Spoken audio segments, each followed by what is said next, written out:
வந்திருக்காரு. அவரு சொல்லி நாங்க வரல. எங்க பேச்சு அவர் பேச்சு நாங்க கேட்கல. எங்க பேச்சு தான் அவர் கேட்டுட்டு இருக்காரு.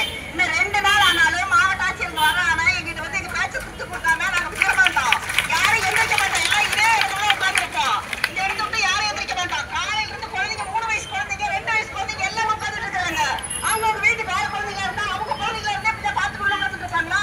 ஏன் வர மாட்டேங்கிறாங்க? போலீஸ்கார் காலையில வரக்கூடாது அங்க எல்லாம் நிறுத்துறாங்கல்ல. யாரும் எங்கேயும் கூட்டம் போடக்கூடாது. நான் கலெக்டர் ஆபீஸ் தான் போறவே இருந்தது. இப்ப ஏன் 100 பேர் வாங்க 200 பேர் வாங்க ஏன் இப்ப சொல்றீங்க? நாங்க யாரும் 100 பேர் போக மாட்டோம் 200 பேர் போக மாட்டோம். கலெக்டர் கொண்டு வரணும். அவர் வந்து எனக்கு பேசுறதுக்கு வந்து தீர்வு சொல்லாம நாங்க எந்திரிக்க மாட்டோம். இந்த கண்டிஷன் பண்ணாம எங்களுக்கு நீங்க கொடுக்கணும். அவர் நீங்க கொடுக்காம 4 நாள் ஆயுத எடுத்துட்டு எந்திரிக்க மாட்டோம். இதே மாதிரி குழந்தைங்க எல்லாம் இதே இடத்துல இருப்பாங்க. அவங்க வரணும். ரவிக்குமார் நான் சொல்லி நாங்க கேட்கல. நாங்க சொல்றது அவர் கேட்கிறாரு. அவர் எங்க பேசுனா அவர் கேட்பாரு. அவர் பேசுற நாங்க யாரும் கேட்கல. கர்நாடகால இருந்து அவங்க வந்து நம்ம காது விட கஷ்டப்படுற அவசியம் இல்ல. 500 600 கிலோமீட்டர் நடக்கிறது அவங்க நடக்காத சொல்றாங்க. கால் வலிக்கலையா? நன்றி வணக்கம்.